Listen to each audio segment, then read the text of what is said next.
warahmatullahi wabarakatuh. Alhamdulillahirabbil alamin wa bihi nasta'in ala umuri dunya waddin. Wassalatu wassalamu ala asyrafil anbiya'i wal mursalin sayyidina wa maulana Muhammadin wa ala alihi wa sahbihi ajma'in. Amma ba'du. Alhamdulillahirabbil alamin. Hari ini, pada pagi hari ini, hari ke-20 Ramadan, kita masih diberikan nikmat oleh Allah Subhanahu wa Ta'ala. Dan pagi hari ini juga kami dari Masjid Al-Ikhlas Villa Darul Tawal akan ngobrol kajian duha bersama Ustazah Irma yang saat ini sudah di samping saya. Assalamualaikum Ustazah. Waalaikumsalam warahmatullahi wabarakatuh. Apa kabar Ustazah? Alhamdulillah. Alhamdulillah. Sehat ya. Alhamdulillah. Insyaallah hari ini kita akan membahas tentang apa Ustazah? Mencintai Allah sepenuh hati. Oke. Pemirsa yang dirahmati oleh Allah Subhanahu wa Ta'ala, insyaallah hari ini kita akan mendengarkan obrolan kajian duha bersama Ustazah Irma yang insyaallah dengan temanya mencintai Allah sepenuh hati. Untuk itu kita langsung saja mendengarkan tausiahnya kepada Ustazah Irma. Silakan. Lebih kenal ya kepada Mbak Nisa yang sudah memberikan kesempatannya kepada saya. A'udzubillahi minasyaitonirrajim. Bismillahirrahmanirrahim. Assalamualaikum warahmatullahi wabarakatuh. Alhamdulillah. Alhamdulillahilladzi khalaqal mauta wal hayata liyabluwakum ayyukum ahsanu amala. Innal hamdalillah wa syukurillah ala nikmatillah la haula wala quwwata illa billah. Asyhadu an la ilaha illallah wahdahu la syarika lah wa asyhadu anna Muhammadan abduhu wa rasuluh la nabiyya ba'dah. Ibu-ibu yang saya cintakan Allah, juga seluruh hadirin pendengar live streaming Masjid Al-Ikhlas Villa Darul Tawal yang dimuliakan Allah Subhanahu wa Ta'ala. Juga MC kita pada hari ini itu Mbak Nisa.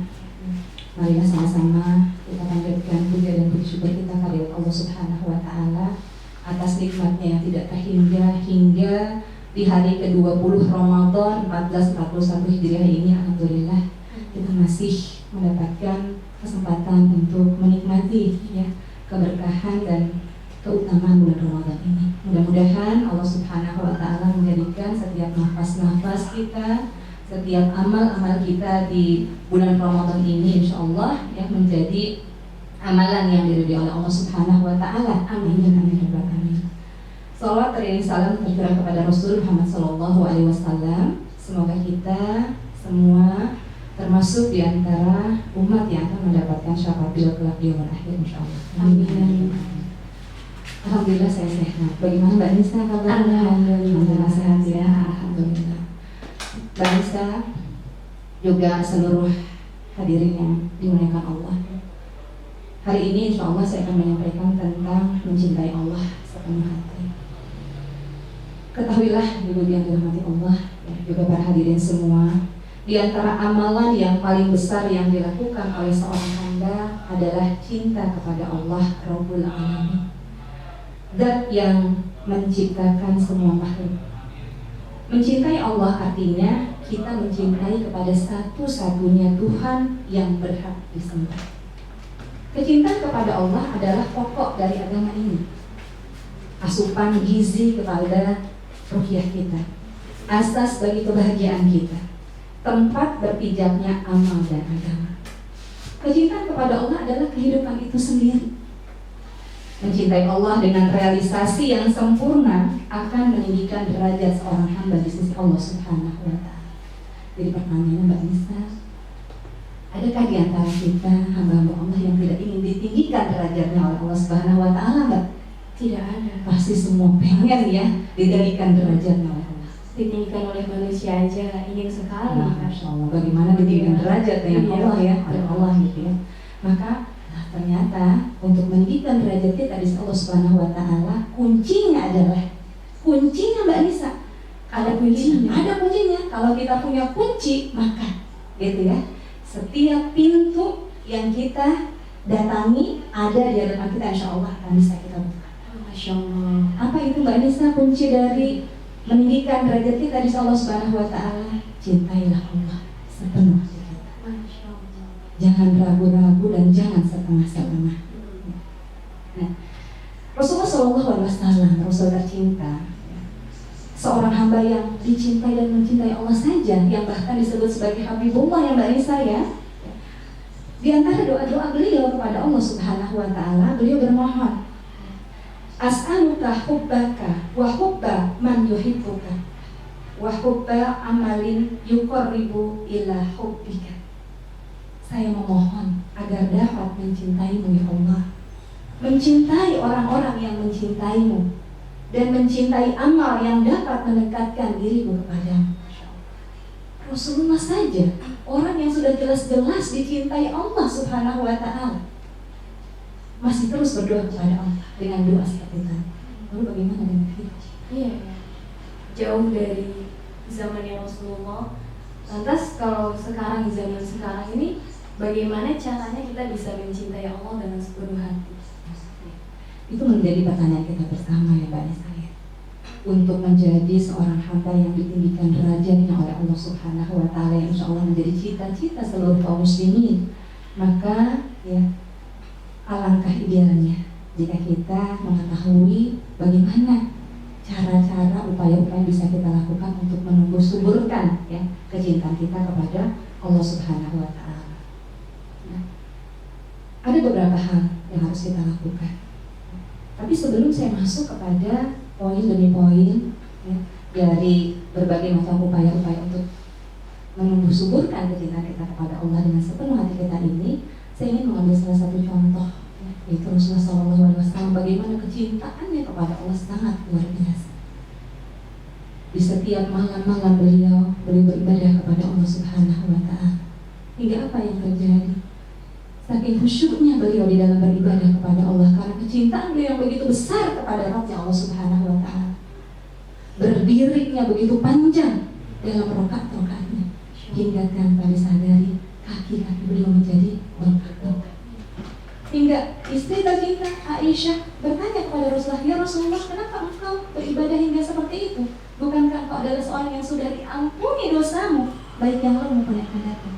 Ingat Mbak, udah diampuni dosanya yang lalu dan yang akan datang, tapi Masya Allah bagaimana beliau menunjukkan refleksi cinta yang begitu besar kepada Allah Subhanahu wa ta'ala. Ini menjadi pelajaran bagi kita. Rasulullah mengatakan, wahai istriku tercinta Aisyah, salahkah aku jika kiranya aku menjadi abdan syakur, hamba yang banyak bersyukur kepada Allah Subhanahu wa ta'ala. Ini salah satu bentuk kecintaan kepada Allah Subhanahu wa ta'ala, yaitu apa? Menunjukkan syukur kepada Allah Subhanahu wa ta'ala. Dan puncak dari rasa syukurnya seorang hamba itu setiap kali kita baca di dalam rakaat salat kita, Mbak Nisa. Oh gitu. Itu apa itu baca? Kalimat iyyaka na'budu wa iyyaka nasta'in di dalam surat Al-Fatihah. Ternyata Al-Fatihah ini adalah puncak dari kesyukuran seorang hamba kepada Allah Subhanahu wa ta'ala. Dan ini yang menggerakkan hati seorang hamba untuk apa? Mencintai Allah lebih dan lebih lagi. Seolah-olah di dalam hatinya dia tidak butuh yang lain kecuali hanya butuh kepada Allah saja dalam kehidupannya. Maka inilah yang akhirnya akan menjadi upaya untuk meminimalis kecintaan yang pasti ya sebagai seorang manusia fitrah kepada yang lain selain Allah Subhanahu wa ta'ala. Yang Mbak Nisa ya, di mana anak-anak muda kita hari ini ya melihat yang cantik-cantik, yang ganteng-ganteng gitu ya, biasanya ada terbersit, wah kayaknya gitu ya. Kalau jadian sama dia mungkin gitu ya, saya jadi terdongkrak kali ya gitu ya. Jadi lebih dikenal kali ya. Nah lantas kalau kita menjurus seperti itu ya Ustazah, yang anak muda zaman sekarang misalkan mengatakan bahwa aku mencintainya karena Allah, itu sebenarnya benar atau tidak sih? Bismillahirrahmanirrahim, Mbak Nisa, saya yakin gitu ya bahwa masih ada di antara gitu ya teman-teman kita, adik-adik kita, atau mungkin anak-anak saya gitu ya, dan anak-anak ibu semua yang merasakan hal seperti ini. Fitrah seorang manusia memiliki cinta di dalam hatinya. Tetapi bagi hamba-hamba yang beriman kepada Allah Subhanahu wa Ta'ala, dia siap untuk apa? Untuk dibimbing oleh Allah Subhanahu wa Ta'ala dengan bimbingan Allah, sehingga menyebabkan dia memberikan kecintaan kepada orang yang dicintainya sesuai dengan arahan Allah Subhanahu wa Ta'ala. Apa yang dilakukan oleh mereka? Yang dilakukan oleh mereka dalam sebuah hadis Rasulullah SAW, bagi seorang pemuda yang sudah ada keinginan untuk bersama-sama dengan lawan jenisnya, maka dia dianjurkan untuk segera menikah. Tapi kalau dia tidak mampu, apa yang dilakukan? Dia dianjurkan untuk melaksanakan saum. Ini untuk meminimalis syahwat yang ada di dalam hatinya. Ini anjuran atau bimbingan Allah dalam hati. Oh, jadi seperti itu, Ustazah. Iya, seperti itu. Ternyata kalau misalkan buat teman-teman semua yang sudah siap untuk menikah, mending disegerakan, dihalalkan gitu. Ya. Kalau tidak bisa, belum siap, maka berpuasa. Ya, berpuasa, insyaallah bisa menahan syahwat. Ya. Nah, jadi ibu-ibu yang dirahmati Allah serta para hadirin semua, ada beberapa hal yang bisa menembuskan rasa cinta kita kepada Allah Subhanahu wa Ta'ala di dalam hati kita. Hal yang pertama adalah memberikan perhatian terhadap kitabullah. Firman-firman Allah, Al-Qur'anul Karim. Merenungi dan mentadabburi isi kandungannya, sebagaimana dalam Al-Qur'an surah Shad ayat 29 ketika Allah berfirman, A'udzubillahi minasyaitonirrajim, bismillahirrahmanirrahim. Kitabun anzalnahu ilaika mubarakun liyadabbaru ayatihi wa liyatadzakkaru ulul albab. Ini adalah sebuah kitab yang kami turunkan kepadamu penuh dengan berkah, supaya mereka memperhatikan ayat-ayatnya dan supaya mendapat pelajaran orang-orang yang mempunyai pikiran. Lalu di dalam ayat yang lain, yaitu di dalam surah An-Nisa ayat 82, Allah juga berfirman, A'udzubillahi minasyaitonirrajim, bismillahirrahmanirrahim. Afala yatadabbaruna al-Qur'an walau kana min indi ghairillahi lawajadu fihi ikhtilafan katsira. Maka, apakah mereka tidak memperhatikan Al-Qur'an? Kalau kiranya Al-Qur'an itu bukan dari sisi Allah, tentulah mereka mendapat pertentangan yang banyak di dalamnya. Mbak Nisa, seorang ulama, Imam Asy-Syafi'i, itu pernah berkata, perbanyaklah oleh kalian membaca Al-Qur'an. Kalaupun kalian tidak mengetahui artinya, kalian pasti akan mendapatkan barokahnya. Masya Allah. Jadi membacanya saja, kita sudah mendapatkan keutamaan, yaitu mendapatkan berkah dari Allah Subhanahu wa Ta'ala. Apalagi kalau kita mentadaburinya, merenungkannya. Sementara yang bisa menumbuhkan hati kita untuk lebih semakin mencintai Allah Subhanahu wa Ta'ala adalah memperhatikan apa yang terkandung di dalam isi Al-Qur'an. Para salafus shalih, Mbak Lisa, mereka ini adalah orang-orang yang kalau mereka merindukan Allah Subhanahu wa Ta'ala, mereka ingin berdialog dengan Allah Subhanahu wa Ta'ala, mereka pun melaksanakan sholat. Dan kalau mereka ingin merindukan Allah berdialog dengan mereka, maka mereka tilawatil Quran. Masya Allah. Jadi setiap aktivitas yang dilakukan oleh para salafus shalih itu adalah aktivitas yang penuh dengan barokah dari Allah Subhanahu wa Ta'ala. Kalau mereka ingin berdialog dengan Allah, mereka melaksanakan sholat. Dan kalau mereka ingin Allah yang datang kepada mereka lalu berdialog dengannya, maka dia pun membaca Al-Quran. Nah, maka ibu yang dirahmati Allah, juga para hadirin, juga Mbak Nisa, ini hal yang pertama yang bisa kita lakukan, semakin perhatikan Al-Quran. Para ulama mengatakan Al-Quran ini adalah hidangan dari Allah. Jadi kalau bukan kaum muslimin yang menikmati hidangan ini, siapa yang akan menikmatinya? Gitu, Jadi kalau hidangan itu ada di depan mata, kira-kira apa yang harus kita lakukan, Mbak Nisa? Ya, menyantapnya. Nah, menyantapnya. Kira-kira rugi nggak kalau kita nggak santap hidangan itu, padahal ada di depan kita dan kita bisa menikmatinya? Ruginya sangat luar biasa. Jadi ini hal yang pertama. Terus dekatkan diri kita dengan Al-Quran. Insya Allah hati kita akan semakin disuburkan dengan kecintaan yang terus bertambah dan terus bertambah kepada Allah Subhanahu wa taala. Ini menjadi renungan buat kita. Ini sudah hari ke-20 Ramadan. Iya, Ya, bagaimana hari-hari kita di dalam interaksi kita bersama Al-Qur'an? Apakah kita sudah membaca Al-Qur'an? Ingat Mbak Nisa, di dalam surah Al-Muzammil ayat keempat Allah berfirman, "A'udzubillahi minasyaitonir rajim, bismillahirrahmanirrahim. Wa rattilil Qur'ana tartila." Dan baca Al-Qur'an itu dengan tartil. Kadang-kadang Mbak Nisa, kita pengen supaya bacaan Al-Quran kita itu banyak ya. Iya. Targetnya harus sekian kali hatam gitu ya. Bacanya akhirnya gimana? Ya, tidak mengikuti makhorijul huruf juga hukum tajwid gitu ya. Padahal kita tetap diperintahkan untuk membaca Al-Quran dengan tartil. Karena membaca Al-Quran dengan tartil inilah yang akan masuk ke dalam roh kita, masuk ke dalam jiwa kita, dan menggerakkan hati kita untuk mengamalkan apa yang kita baca gitu. Jadi kalau bacanya hanya sekedar baca ya, panjang pendeknya dihantam gitu ya, panjang pendeknya tidak diperhatikan ya, hukum-hukumnya tidak diperhatikan, tidak memberikan haknya huruf gitu ya, maka kita tidak akan mendapatkan ruhnya gitu. Walaupun tadi tetap akan dapat barokahnya gitu. Nah, jadi ini hal yang pertama yang perlu kita perhatikan.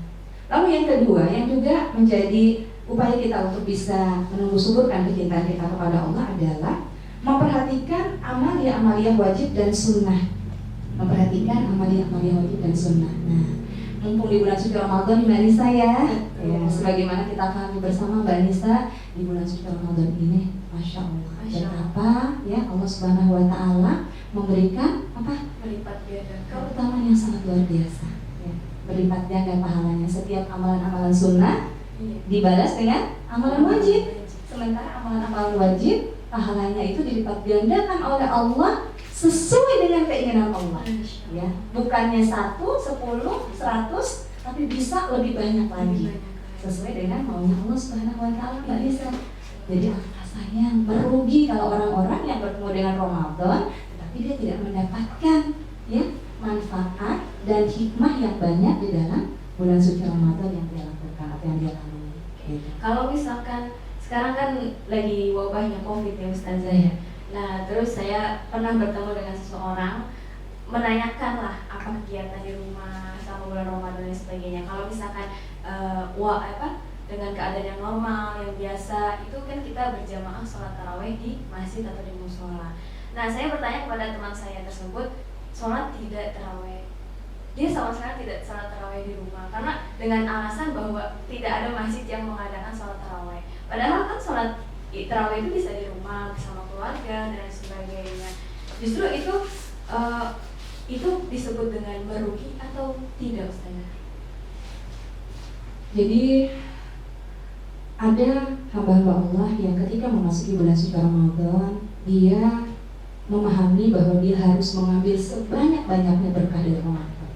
Tapi ada juga di antara hamba-hamba Allah yang memasuki Ramadan itu menganggap bahwa yang penting saya sudah melaksanakan kewajiban yang utama, gitu loh. Nah, mungkin ada di antara kita yang masuk pada poin yang pertama, yaitu ingin mengambil sebanyak-banyaknya sehingga setiap amalan-amalan sunnah dilakukan, dikerjakan. Sementara amalan-amalan wajibnya pasti tidak tertinggal. Tetapi ada juga yang tadi yang kedua, yaitu apa? Orang yang menganggap bahwa saya sudah puasa sudah cukup buat saya, gitu. Karena itu yang saya inginkan atau yang saya yang saya ingin lakukan gitu ya untuk melaksanakan perintah Allah tersebut. Gitu. Jadi itu yang menjadi jawaban ya. Allah bisa mudah-mudahan kita semua ya, insya Allah termasuk di antara hamba-hamba Allah yang bisa memanfaatkan Ramadan sebaik-baiknya. Lalu kemudian sebagaimana firman Allah dalam surah Al-Baqarah 183, sebagaimana ketika Allah perintahkan saum, la'allakum tattaqun, gitu ya, supaya kita menjadi hamba yang bertakwa. Jangan ketika kita sudah masuk Ramadan puasa, tapi ternyata kita tidak mendapatkan keutamaan tersebut. Ya. Nah, jadi itu yang kedua, yaitu memperhatikan amalan-amalan wajib dan amalan-amalan sunnah ya. Nah, lalu yang ketiga ya, yang menjadi upaya kita untuk bisa menumbuh-suburkan kecintaan kita yang semakin bertambah kepada Allah adalah mengutamakan kecintaan kepada Allah dibandingkan dengan kecintaan kepada selainnya. Nah, ini Mbak Nisa, ada kisah ya, seorang salafus sholih ya, sahabat Rasulullah SAW yang sangat fenomenal. Namanya Sa'ad bin Abi Waqqas. Siapa namanya Mbak Nisa? Sa'ad bin Abi Waqqas. Sa'ad bin Abi Waqqas ini masuk Islam di usia yang masih sangat muda, menjelang 17 tahun Mbak Nisa. Nah, jadi masih gimana ya Mbak Nisa ya? Masih ya pengen bergaul. Nah, masih pengen ngerasain gitu ya dunia yang indah dan seterusnya gitu ya. Dari ketika datang Islam, dia termasuk di antara sahabat yang sangat dikenal sebagai orang yang sangat mencintai ibunya. Ibunya ini bernama Hamnah binti Sufyan, ya. Seorang wanita yang cantik juga cerdas, gitu. Karena kecerdasan inilah yang membuat beliau berpikir gimana caranya supaya saat ini bisa kembali kepada agama nenek moyang, gitu ya. Wah iya, saya harus melakukan mogok makan ini, gitu kan, karena dia tahu saat itu begitu besar cintanya kepada dirinya. Kalau dia ngelihat saya sakit, pasti dia nggak akan tahan dan dia nanti akan kembali ke dalam agama nenek moyang, gitu. Hari demi hari dia mogok makan, lalu dia mengatakan, wahai Sa'ad, kalau kamu nggak mau pindah ke agama kita nenek moyang kita, saya akan tetap mogok makan. Lalu karena sudah melihat ibunya semakin melemah, ya, akhirnya saat pun berbicara, Sa'ad bin Abi Waqqas pun berbicara kepada ibunya, wah ibunda, betapa aku sangat mencintaimu. Tetapi sesungguhnya kecintaanku kepada Allah melebihi kecintaanku kepada selainnya. Maka jika sekiranya saja ibu memiliki 100 nyawa, maka satu demi satu nyawa ibu lepas dari raga, saya tidak pernah meninggalkan agama ini. Ya, Masya Allah. Jadi saking cinta. Jadi kecintaan kepada ibu saja, gitu ya. Ibu udah tercinta, gitu ya. Memang ada di dalam Islam itu apa Mbak Nisa, satu akhlak mulia di dalam Islam namanya birrul walidain ya, berbakti kepada kedua orang tua. Masya Allah ya, Mbak Nisa kita termasuk di antara anak-anak ya yang senantiasa menjaga birrul walidain kita ya Mbak ya. Dalam Islam saja ada birrul walidain, tetapi ya ketika berbicara tentang kecintaan, maka kecintaan Allah berada pada posisi yang tertinggi. Baru kemudian kecintaan kepada selain Allah Subhanahu wa taala. Makanya Mbak Nisa bisa buka di dalam surah Taubah ayat 26 ya, ketika di dalam ayat tersebut Allah berfirman ya, katakanlah ya, jika bapak-bapakmu, anak-anakmu, saudara-saudaramu dan seterusnya lebih kamu cintai dibandingkan Allah dan Rasulnya, gitu ya, serta berjihad di jalannya, maka tunggulah sampai Allah memberikan keputusannya, gitu. Masya Allah. Jadi di dalam ayat ini Allah mengatakan bahwa, gitu ya, bukan aku akan jauhkan kalian dari kecintaanku, kata Allah. Jadi kalau kamu lebih mencintai selain aku akan jauhi kalian, atau aku tidak akan berikan kecintaanku kepada kalian. Tapi di dalam ayat ini Allah mengatakan, tunggulah keputusanku, gitu. Jadi Allah tunda keputusan itu ya, bisa di dunia ada keputusan tersebut, tetapi juga bisa diakhirkan oleh Allah hingga kelak di yaumul akhir keputusannya, gitu. Jadi Masya Allah. Maka ya Mbak Nisa, kita sebagai hamba-hamba yang beriman kepada Allah, marilah gitu ya, pandai cerdas di dalam memposisikan cinta yang sesungguhnya. Hakikat cinta yang sebenarnya itu adalah cinta kepada Allah dan Rasulnya, baru kemudian kecintaan kepada selainnya. Nah, lalu yang keempat adalah ya, mengetahui dan memahami nama-nama Allah dan sifat-sifat Allah. Ya, karena waktunya sudah mepet ya, kita bacakan saja poin-poinnya, mengetahui dan memahami nama-nama Allah ya dan sifat-sifat Allah sebagaimana dalam surah Fatir ayat 28 Mbak Nisa ya. Dan lalu yang kelima itu adalah mengingat nikmat-nikmat Allah dan kebaikan-kebaikannya kepada kita. Mengingat nikmat-nikmat yang sudah Allah berikan kepada kita, Mbak Nisa, ini juga bisa menumbuh suburkan kecintaan kita kepada Allah Subhanahu wa taala. Ya. Dan di dalam surah An-Nahl ayat 53 Allah berfirman, "A'udzubillahi minasyaitonirrajim. Bismillahirrahmanirrahim. Wa ma bikum min ni'matin faminallah." Nikmatnya faminallah. Dan apa saja nikmat yang ada pada kamu, maka dari Allah datangnya. Mbak Nisa, ternyata Rasulullah SAW ya, Rasul tercinta, uswatun hasanah kita, itu setiap kali menjelang tidur Rasulullah ya, sebelum membaringkan tubuhnya di tempat tidur, beliau itu setiap malam selalu mengingat-ingat nikmat Allah Subhanahu wa taala. Lalu beliau memuji Allah dengan pujian, segala puji bagi Allah yang memberi makan kami, memberi minum kami, mencukupi kami dan memberi tempat berteduh. Berapa banyak orang yang tidak mendapatkan kecukupan dan tempat berteduh. Hadis Hadis riwayat Muslim. Masya Allah. Dengan mengingat ya. Masya Allah. Rasulullah saja Mbak Nisa gitu ya. Itu setiap malam mengingat ya nikmat-nikmat yang sudah Allah berikan kepadanya. Lalu bagaimana dengan kita? Masya Allah, luar biasa banget ya Bu Ustazah. Ini menjadi renungan ya Mbak Nisa ya buat kita semua ya, bahwa Rasulullah SAW saja ya yang yang sudah diampuni dosanya baik yang lalu maupun yang akan datang, beliau terus memuji Allah dengan pujian yang tidak ada habis-habisnya gitu ya. Sementara kita kalau memuji Allah seringkali, aduh saya tadi kan udah memuji Allah sebanyak 33 kali, nanti sholat berikutnya saya nggak perlu lagi memuji Allah. Seperti memperhitungkan. Nah, seperti hitung-hitungan dengan Allah Subhanahu Wa Taala. Seharusnya salah satu di antara tanda cinta kita kepada Allah itu sama dengan apa Mbak Nisa? Siap berkorban. Jadi nggak hitung-hitungan, yang namanya berkorban itu nggak ada hitung-hitungan, gitu. Ya, jadi itu yang yang kelima dan yang terakhir adalah berkumpul bersama orang-orang yang soleh dan bertakwa Mbak Nisa. Berkumpul dengan orang-orang yang soleh insya Allah bisa mendatangkan kecintaan kita di dalam hati kita semakin bertambah. Ya, ingat Mbak Nisa, kalau kita berteman dengan orang yang punya 3 ciri. Apa ciri-cirinya Mbak Nisa? Yang pertama, kalau kamu berada di dekatnya, kamu akan ingat sama Allah. Yang kedua, kalau kamu berada di dekatnya, maka dia selalu mengeluarkan kalimat-kalimat yang baik. Dan yang ketiga, kalau kamu melakukan kesalahan, maka dia selalu mengingatkan. Inilah sahabat sejati Mbak Nisa, bukan sahabat kepentingan gitu. Ya, oke. Jadi duduk bersama dan berkumpul bersama orang-orang soleh dan bertakwa, perkataan, akhlak dan adab mereka itu insya Allah akan memberi pengaruh positif. Jadi Mbak Nisa, kalau ya teman itu sangat berpengaruh dengan kita, lalu kenapa kita nggak selektif di dalam memilih teman? Maka dalam Islam Mbak Nisa ingat ya, untuk adik-adik ya, anak-anakku tercinta, pilihlah teman ya yang insya Allah bisa mendekatkan diri kita kepada Allah Subhanahu Wa Taala.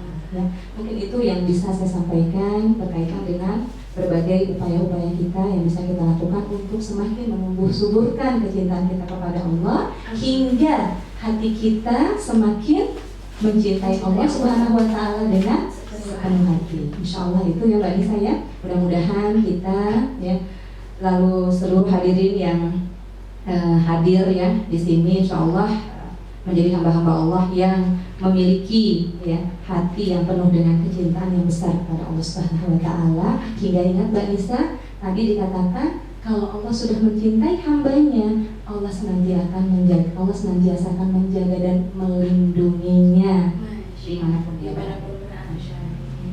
Baik, begitu Mbak Nisa, terima kasih. Mohon disawab ya, mudah-mudahan ada manfaat dari saya. Cukup sekian, mohon maaf dengan segala hal yang mungkin kurang berkenan ya, segala kebenaran dari Allah dan segala kekurangan dari saya. Billahi taufiq wal hidayah. Assalamualaikum warahmatullahi wabarakatuh. Waalaikumsalam warahmatullahi wabarakatuh. Baik, terima kasih Ustazah Irma atas obrolan kajian duha pada pagi hari ini. Masya Allah sekali, pagi hari ini kita sudah mendapatkan ilmu yang baru yang insya Allah didengar oleh pemirsa Masjid Al-Ikhlas dimanapun berada dan juga pemirsa YouTuber yang lain, teman-teman yang lain dimanapun berada. Insya Allah dengan kajian pagi hari ini kita menjadi manusia pribadi yang lebih baik. Amin, amin ya rabbal alamin. Amin ya rabbal alamin. Maka dari itu mencari teman itu penting. Betul sekali bahasa. Mencari teman itu penting. Selektif ya Mbak Lisa ya. Selektif sekali. Gitu. Jadi teruntuk juga kepada keluarga juga, maka harus saling mengingatkan satu sama lain anggota keluarganya, mentadaburi Al-Quran, maka insya Allah akan menjadi keluarga yang akan sering kita bilang, kita doakan sakinah, mawaddah dan warahmah. Amin, amin, amin, amin. Terima kasih Ustazah Irma atas kajian pada pagi hari ini. Insya Allah kita menjadi pribadi yang lebih baik lagi. Insya Allah, amin, amin. Baik pemirsa Masjid Al-Ikhlas dimanapun berada, usai sudah kajian kita pada pagi hari ini. Kita akan bertemu lagi di episode selanjutnya dengan tema-tema yang lebih menarik lagi. Kita cukupkan dengan membaca kafaratul majlis. Subhanakallahumma wa bihamdika asyhadu an la ilaha illa anta astaghfiruka wa atubu ilaik. Wassalamualaikum warahmatullahi wabarakatuh. Waalaikumsalam warahmatullahi wabarakatuh. Habibi